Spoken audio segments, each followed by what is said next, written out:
बच्चा है मैंने कोई उसमें प्ले स्कूल में डाल दिया। उस बच्चे में बोलना चलना उठना बैठना प्ले स्कूल में दूसरे सिखाओगे, माँ बाप नहीं सिखाते। वो जमाना था, जमाना गया। और रेल को चलती हुई देखते जब बच्चा पूछता था कि बाबू यो केस है, बेटा रेल से। बाबू यो केस है, बेटा रेल से। रेल क्यों से? बाप बताया करता रेल इसी चीज से सवारी बैठे हैं या जहाज है। ईब जो से ये चीज कौन बताओ उसने? बाबू को नहीं बताऊंगा, ये प्ले स्कूल में टीचर सिखाऊंगा। उस स्कूल से निकलेगा, बड़े स्कूल में चला जाएगा, बड़ी क्लास में जाएगा। स्कूल तो होगा कि ट्यूशन पर जा तुम डॉक्टर बनना है। बच्चे की तो कोई पूछ करी कोई तो क्या पढ़ना चाहता है, क्या बनना चाहता है ना, उसके ऊपर थोप दिया। स्कूल से आया, ना माँ का प्यार मिला, ना बाप का मिला, ना बच्चों के साथ क्या खेला, ना कोई और दूसरे आदमियों में कोई उसका संपर्क हुआ। स्कूल तो आने बाद में ट्यूशन पे तो आंधी रोटी खाओ, होमवर्क करो, माँ बाप ने पढ़ना पड़े हाथ दाद। चलो सो जा, सवेरे में उठते फिर वो एक उससे हायर क्लास में अगर गया, कॉलेज में शुरू कर दिया, उड़े पढ़ लिख के हॉस्टल में गया। हॉस्टलों में रहा तो उसके जो है सहपाठी क्लास फेलोज उसकी उम्र के बच्चे रहे, जिनका दिमाग का स्तर एक ही है सबका, उनकी सोच एक जैसी है। और उनकी सोच ने कौन बना उसे? अखबार, टेलीविजन, फिल्म और ये अपना सोशल मीडिया।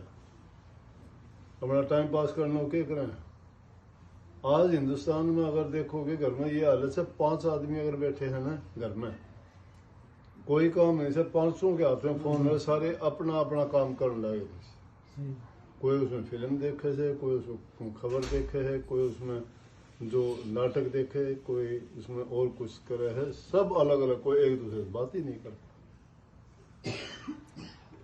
पढ़ने लिखने के बाद में हॉस्टल और कॉलेज से निकल के जाते हैं, नौकरी मिल गई।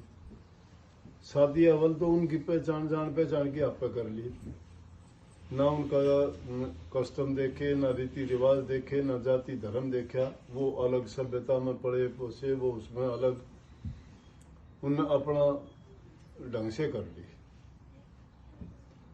अपने ढंग से जो कर लेंगे वो सथाई को नहीं। माँ बाप जिसको देख के करते थे वो सारी चीज देखा करते, खानदान देखते, विचार देखते कि इनके विचार मिलेंगे या नहीं मिलेंगे, और सुसंस्कार देख के फिर शादी करा दी कि इसका मेरे ठीक रहेगा। आज ये नहीं देखते, आज देखेंगे धन पैसे वाला है, इसके लड़की सुखी रहेगी। धन इंसान अगर नेक रास्ते में चलने वाला होगा तो अपने आप कमा लेगा।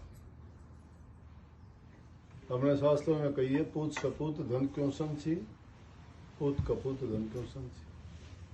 पूत सपूत है तो धन इकट्ठा करने की जरूरत नहीं, अपने आप कमा लेगा। पूत कपूत है तो धन देने की जरूरत नहीं है।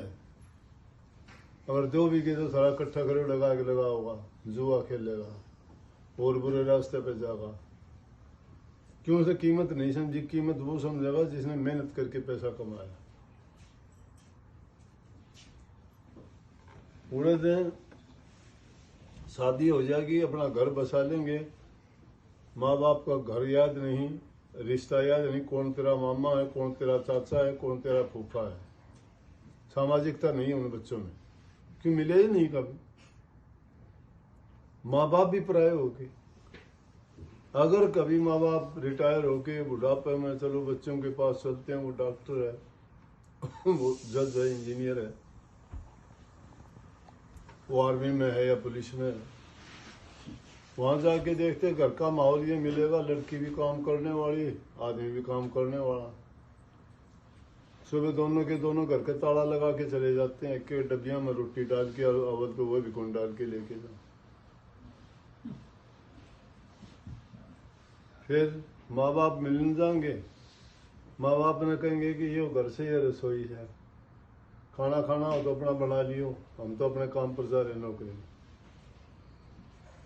घर में बैठे बूढ़ा बूढ़ी बतलाओगे, इससे अच्छे गांव में चलना, अपने घर में चलना, अड़ोस पड़ोस में बैठ के टाइम तो पास कर लेंगे। वो क्यों खामा जेड़ में आए, अपनी पूछ को नहीं, सवेरे लिकटे थे शाम ना होंगे, बोलेंगे तो कोई हम थके हुए हैं, खाना खा के सो जाएंगे।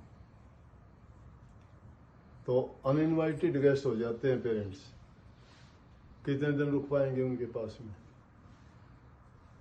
माँ बाप ने जो उनसे एक्सपेक्टेशंस की थी कि बड़े होकर हमारी सेवा करेंगे, मान देंगे, इज्जत देंगे, संभाल करेंगे, एवरीथिंग गॉन, कुछ नहीं मिला ऐसा।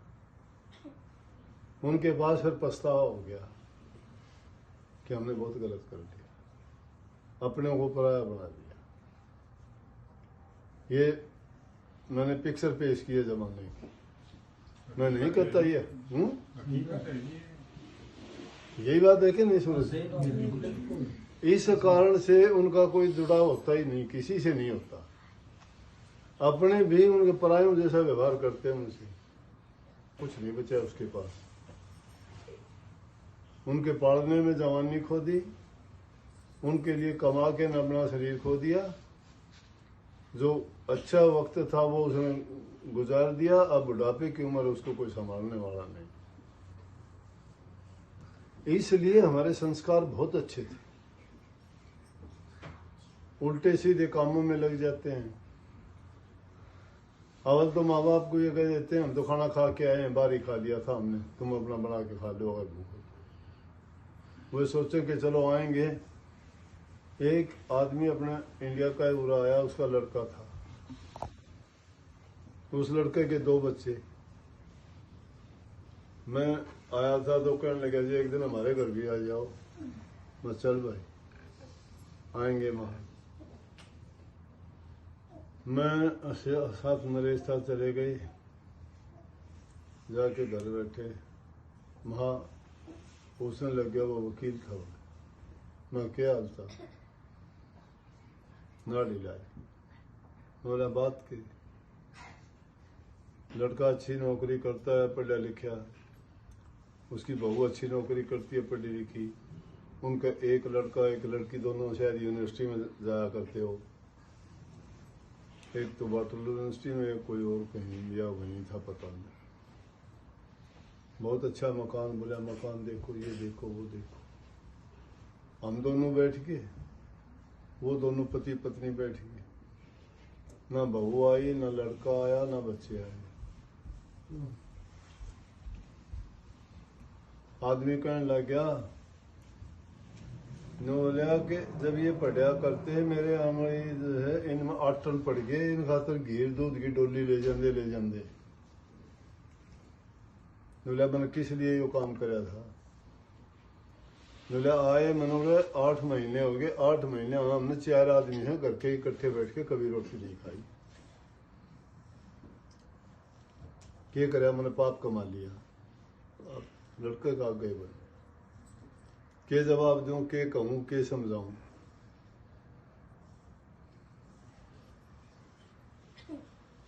ये हालत। अब ऐसे हालात देख के न आदमी को रोना आता है कि इस दिन के लिए हमने वो काम किया था कि उसने सच्ची बात कह दी, रुका नहीं गया, आंसू आ गए। तो उसके जिम्मेवार कोई नहीं, हम खुद हैं। संस्कार नहीं अच्छे।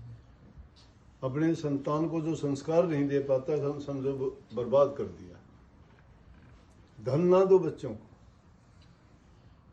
उनको अच्छी शिक्षा और अच्छे गुण दे। अच्छे गुण माँ बाप दे सकता है। जिस माँ बाप के पास अच्छे गुण नहीं है ना, वो बर्बाद कर देता है, घर को तबाह कर देता है। उनको प्यार नहीं सिखा पाता, उनको नहीं कह पाता कि चोरी नहीं करना, उनको नहीं कह पाते कि झूठ नहीं बोलना। अगर ये बात उनके उसमें भर दे तो कि हमारे देश को अच्छा क्यों कहते थे? इसलिए कहते थे जब बच्चा पैदा होता था उसी समय से संस्कार शुरू होते थे उनके। निश्चित दिन होता था कब से इसको जो है कपड़े पहनाने हैं, कब से इसके मुंह में अन्न देना है, कब से इसको शिक्षा देनी है। और उनको ये बात बताई जाती थी कि बड़ों का आदर करो, सबके साथ प्यार का बर्ताव करो, झूठ कपट बेईमानी ना करो, मधुर भाषी बनो, मीठे बोलो। ये गुण अगर इंसान में हो जाए तो कोई दुख की बात ही नहीं है।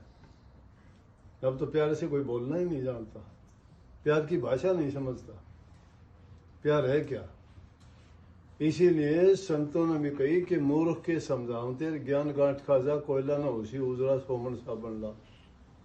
कोयले को धोना शुरू कर दिया, उजड़ा थोड़ा हो सकता है, उसके अंदर की तह तक काला है वो। सोमन साबन लाने से भी उजड़ा नहीं हो सकता। तो इसलिए मैं तो पहली बात यह है, जब पूछते हैं सत्संग के लिए कि आप इन चीज़ों के बारे में, परिवार के बारे में, समाज के बारे में, व्यक्तिगत लोगों के व्यवहार और उनके बारे में ज़्यादा बोलते हैं, बोला इसीलिए लोग आपको ज़्यादा पसंद करते हैं। मैं बोला कि अगर ये चीज़ इंसान में आ जाए तो धर्म तो उसका एक अंग है, भक्ति तो उसका एक आवश्यक अंग बाद में बन जाता है। ये चीजें अगर इंसान में आ जाएं तो रामराज तो जब आएगा, रामराज यही तो था, रामराज में प्यार था। रामचंद्र जी अयोध्या को छोड़ के 14 वर्ष के लिए वनवास में जाते, पूरी अयोध्या नगरी सुन्नी हो जाती है, सब लोग छोड़ के पीछे हो लेते हैं कि नहीं रहेंगे आपके बिना। क्या खूबी थी, प्यार, इज्जत, सम्मान, मर्यादाएं, उन लोगों के सम्मान था, दिल में प्यार था। आगे आगे रामचंद्र जी के सरयू नदी के किनारे पर जाके रुक के बोला कि हाथ जोड़ के कहता हूँ, जाओ, मेरे माँ है, बाप है, राज है, अयोध्या नगरी है, मैं 14 वर्ष देखते देखते चले जाएंगे, मैं जल्दी मिलूंगा। बोले ना, कि हम नहीं रह सकते। गुल कर दी, 14 साल तक उस अयोध्या नगरी में दिया नहीं जला लोगों के घरों में, मातम छा गया। 14 वर्ष के बाद जब रामचंद्र जी आते हैं, सब ने एक हफ्ता पहले सफाई करनी शुरू कर दी, घरों को संभालना शुरू कर दिया। कोई पुताई करता है, कोई रंग करता है, सब कुछ घरों में नई नई चीज, नए बर्तन, नए सामान लाके पूरा सजा के और दियों की जगमगाहट लगा दी कि 14 वर्ष के बाद अच्छे इंसान और अच्छे काम और गुणवान चीजें जब इंसान के पास आती हैं तो वो अपने साथ खुशियां लेके आती है। आज भी उस दिन को याद करके मिठाई बांटते हैं, कितने प्यार से मिलते हैं। कब हुई थी दिवाली, आज नहीं आते, लेकिन उस चीज को याद करके। इसलिए अगर किसी के दिल में कोई खुशी, अगर इंसान को कुछ देने की जरूरत नहीं है, 2 लफ्ज मीठे बोल दो, उसका मन जीत लेता है। कुछ भी ना दो किसी को, इज्जत और सम्मान दे दो, इंसान को सब कुछ मिल जाता है। सब कुछ देने के बाद इंसान को कड़वा बोल दो, सब बर्बाद कर देता है। सब कुछ बर्बाद कर देता है। अकबर बीरबल के समय बात हुई है, कहने लगे, कहीं खाना खाया, खाना खा के अकबर कहने लगा बीरबल से कि बीरबल बड़ा स्वादिष्ट खाना था, देख इसमें कितना आनंद आया, कितना मजा था, कितना मीठा था।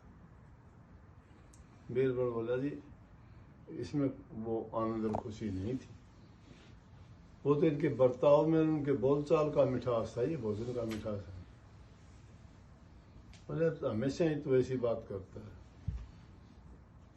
बात खत्म हुई, कुछ दिन के बाद में कहने लगा बादशाह अकबर से कि जी मेरे घर आओ, आपका निमंत्रण है।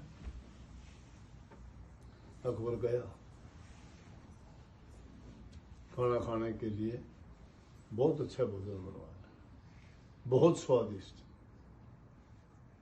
खाना खाया। अकबर ने खाया, रानियों ने खाया, बहुत अच्छा खाना लगा, क्योंकि बनवा बहुत अच्छा रखा था। लेकिन जब वो खाना खा के बैठे ही थे थोड़ी दूर, तो उसकी घरवाली कहती हो तो सिखाई हुई बात थी, इन बर्तनों को एक तरफ फेंक दो सबको। उसने तुर्कन और तुर्कनी ने खाना खाया है सब कुछ, हम ब्राह्मण लोग, और ये दीन भ्रष्ट कर दिया हमारा। ये बर्तन अब घर में नहीं रखने, ना हमारे बर्तन में मिलाने। वो बात उन्होंने सुन ली। थोड़ी देर के बाद में जाके कहने लगा, बादशाह सलामत बताओ खाना कैसा लगे? बोला बिल्कुल बेकार। बोला जी क्यों? बोला खाया खोया सब जहर बना दिया। बोला कोई बात नहीं, खाना तो बहुत स्वादिष्ट था, मैंने भी खाया। क्या स्वादिष्ट था? तेरी घरवाली कहती है कि हमारा तो दीन भ्रष्ट कर दिया। बोला आप उस दिन कहो थे कि तू उल्टी बात करता है, मैंने कही थी ना। मीठा तो व्यवहार होता है इंसान का, खाना स्वादिष्ट नहीं होता। रूखी रोटी भी अगर कोई देता है इज्जत और सम्मान से, और मीठा बोल देता है दो अक्षर प्यार के, तो इंसान के दिल में सभी मिठास भर देता है। और जिस इंसान की बोली में मिठास नहीं है ना, तो समझो कि वो इंसान आदमी को वचन से हमेशा उसको घाव देता रहता है, दुख देता रहता है। कठोर वचन बहुत बुरा है, वो सब कुछ को जड़ा के छार कर देता है, राख बना देता है। संतों ने सबने कही है कि वचन मीठा होना चाहिए। तुलसी मीठे वचन से सुख उपजे चहूं, और वशीकरण एक मंत्र है, तजरे वचन कठोर वचन को छोड़ दो। वशीकरण मंत्र यही है कि आदमी से अच्छा व्यवहार, मीठा बोलना कर दो, तो जो सोच लो कि उसको अपने काबू में कर लिया। यही वशीकरण मंत्र है, और कोई मंत्र नहीं। वाणी तो अनमोल है, जो कोई जाने बोल, और ये तराजू तोल के जब मुखबारा खोल कि अपने हृदय के तराजू पे तोल के देखे कि मैं जो बोलने जा रहा हूं ये अच्छा है कि बुरा है। उसके बाद में ही आदमी को अपना मुंह खोलना चाहिए। लेकिन दुर्जन और सज्जन का जहां मेल होता है ना, दुर्जन आदमी के पास कभी अच्छी बात नहीं मिलेगी। वो अच्छाई में भी बुराई घोड़ देगा, क्यों? उसके अंदर संस्कार नहीं, उसके घर से माँ बाप से उसे शिक्षा नहीं मिली। मानस के कैसी खालड़ी ओढ़े फिरे बैल। जो इंसान अच्छा नहीं बोल पाता वो ऐसा है जैसे शरीर तो इंसान का है लेकिन पशु का उसका शरीर है, उसको ज्ञान समझ नहीं, मूर्ख है वो। अच्छा बोलना तो ऐसा है कि वाणी ऐसी बोलिए और सुख उपजे चहूं, और जो वशीकरण का मंत्र है, वाणी अनमोल चीज है। सज्जन आदमी को जब भी बोलोगे अच्छा बोलेगा, प्यार से बोलेगा, और जहां प्यार है वो समझो कि बुराई भी अच्छाई में बदल जाएगी। जहां नुकसान होता होगा उसमें भी नफा और आदमी को लाभ मिलेगा। लेकिन दुष्ट और दुर्जन आदमी वो नहीं सुधर सकते। संतों का संग पाके बड़े बड़े पापी, दुष्ट, ठग, डाकू, लुटेरे भी समझ गए, लेकिन जो राक्षस बुद्धि के दुष्ट आदमी होते हैं वो नहीं समझ नहीं सकते। साकेत, शुक्र, कुकरा, तीन चीज। साकेत दुष्ट आदमी, शुक्र सुअर, कुकर कुत्ता, इनकी गति है एक, और लाख जतन कर बोध दिए तो न छोड़ने टेक। इनको लाख बार भी समझाओगे तो भी वो अपनी टेक, अपनी रिवाज, अपना वो छोड़ते नहीं है, वो उसी तरीके से चलते रहेंगे। जो आदमी बुद्धिमान है, समझवान है, वो इंसान दूसरे को देख के अपने अंदर अच्छे गुण पैदा कर लेगा, दूसरे की बुराई को देख के अपनी बुराई को निकाल देगा। कष्ट और दुख को समझ के वो समझेगा कि किसी को कष्ट देने से दुख कितना होता है और किसी को खुशी देने से कितना आनंद मिलता है। इसलिए आदमी को चिंतन करना चाहिए, चिंता नहीं। जो इंसान चिंतन करता है वो अच्छे परिणाम पर पहुंच जाता है।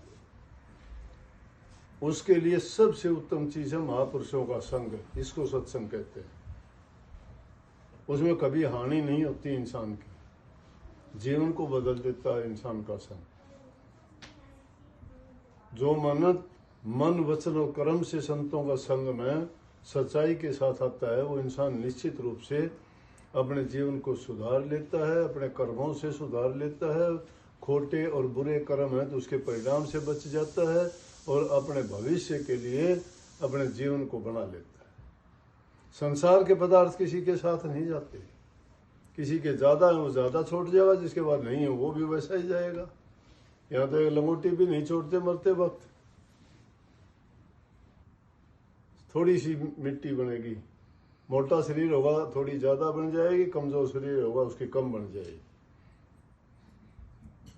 इसलिए इंसान में अकल दी है परमात्मा ने, समझ दी है, इसको ज्ञान दिया है, बुद्धि दी है, विवेक दी है, तो विचार करेगी, सोचे मेरा हित किसमें है। और जो इंसान समझ जाने के बाद भी जो नहीं समझता ना, वो समझ लो कि राक्षस कुल से पैदा हुआ है, इसके खून में वो गुण नहीं है। जिसके खून में गुण होगा ना वो साथ जाता है। जैसे पुराने जमाने की बात है, शिक्षा के लिए है, बात झूठी हो सच्ची हो, लेकिन इंसान के जो विचारों को ताकत दे, उसको सुधारे और बढ़ाए, अच्छी बात है। एक राजा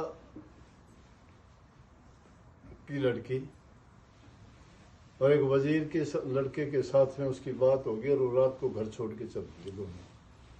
बोले चलेंगे कैसे? राजा की लड़की कहने लगी हमारे उसमें 3 ऊँटनी हैं और उनमें से ऊँटनी को ले आना, एक को उसके पर चढ़ के भाग जाएंगे। क्यों, जमाने में थी नहीं। वो ऊँटनी रात को लेके वो लड़का आ गया, वो दोनों ऊँटनी पे बैठ के घर छोड़ के निकल गए नगरी को। पुराने ज़माने में बड़े बड़े राजकाज नहीं होते जैसे आज हिंदुस्तान है, चाइना है, पाकिस्तान है। नगर था, उसी का राजा नगरी का राजा कहते थे, इसी नगरी का राजा कहते हैं। जैसे आज सरपंच हो गया, इस तरह से छोटे छोटे रजवाड़े थे, एक दूसरे से लड़ाई झगड़े करके किसी के बाद 2-4 गांव हो जाते, 5-7 हो जाते, बस ज़्यादा बड़े नहीं। ये रियासत ऐसे ही थी, फिर थोड़ा बड़ा रूप ले लिया था। ऊँटनी लेके निकल लिए, रात को भागते भागते 10-20 कोस पहुंच गए। आगे जाके नदी आ गई, नदी में पानी था, पानी में से निकलने लगे, ऊँटनी पानी के बीच में जाके बैठी। लड़की कहने लगी गलत हो गया। बोला क्या?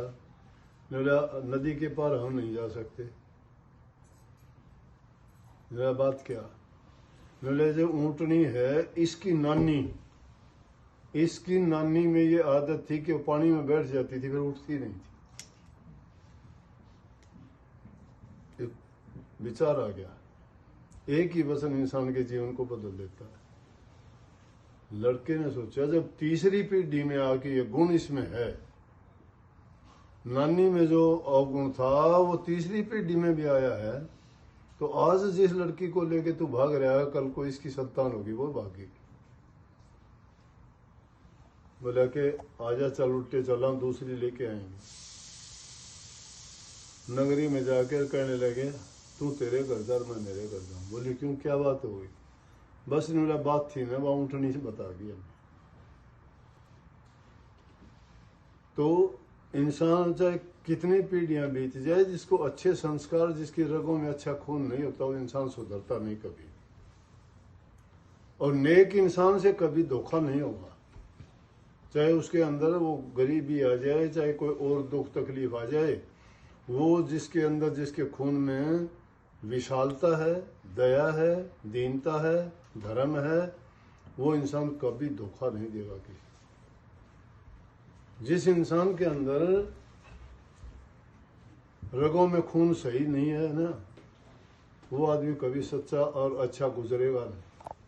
चाहे उसको कहीं भी ले जाओ, चाहे ब्रह्मा जी भी उसको गुरु मिल जाए तो भी वो वैसा ही बर्ताव करेगा। नहीं तो रामायण में तुलसीदास ने लिखी, सठ सुधर ही सुसंगति पावा, कि 60 इंसान भी अच्छी संगति मिलने के बाद सुधर जाता है। मूर्ख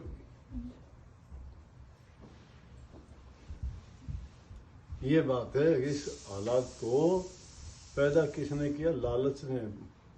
क्रोध ने, स्वार्थ ने, मोह ने, इन चीजों ने बर्बाद कर दिया। अगर सच्चाई और सच्चाई के रास्ते पे चलते, साधु ऐसा चाहिए साची कहे बना, कह जुड़े कह टूटे, बिन कहे भरम नहीं जा। साधु को, माँ बाप को ऐसा चाहिए कि बात सच्ची कहनी चाहिए उसको।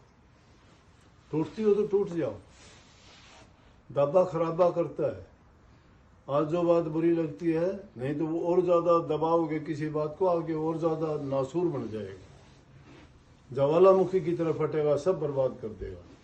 इसीलिए कि बुराई को शुरू में ही रोक देना चाहिए, उसको छिपाओ ना, दबाओ ना। अब तो गलती हमारी है कि बच्चों को झूठ बोलना सिखाते हैं। माँ कोई भी काम करती है, गलत करती है, बच्चे से पहले ही कह देती है कि तेरे पापा को ना बताना कि मैंने ये काम किया था। बच्चे को सिखा दिया कि झूठ बोलना पूरी जिंदगी। उसको पता लग गया कि माँ तेरे से झूठ बुलवाती है, तो कल को वो भी गलत करेगा तो पिता से भी नहीं बताएगा और माँ से भी नहीं बताएगा, उसने संस्कार ले लिया। तो ऐसे संस्कार जब बच्चों में पड़ जाते हैं, सुधार की कहाँ गुंजाइश हो। इसलिए अपने बच्चों को अच्छे गुणवान बनाओ, अच्छी उनको शिक्षा दो, अच्छी शिक्षा दो कि उसमें धोखा नहीं है। लेकिन अच्छी शिक्षा नहीं दे पाओगे तो समझो कि कुछ नहीं। इस शिक्षा का क्या करोगे जिस शिक्षा ने हमारी सभ्यता को बर्बाद कर दिया, हमारी संस्कृति का विनाश कर दिया, हमारे संस्कारों से हमें जुदा कर दिया। अब अपने भी पराये से लगने लग गए हैं और हम भी उनके घरों में ऐसे लगते हैं जैसे कि कहीं बाहर से हम आए, हमारा उनसे कोई लेना देना नहीं। उनकी सोच को बदलने के लिए हमें पल पल ख्याल रखना चाहिए। अगर किसी नींव को कमजोर बना दिया तो उसके ऊपर महल खड़ा नहीं किया जा सकता। उसकी नींव को मजबूत बना दो, कोई डर भय नहीं रहेगा। राधा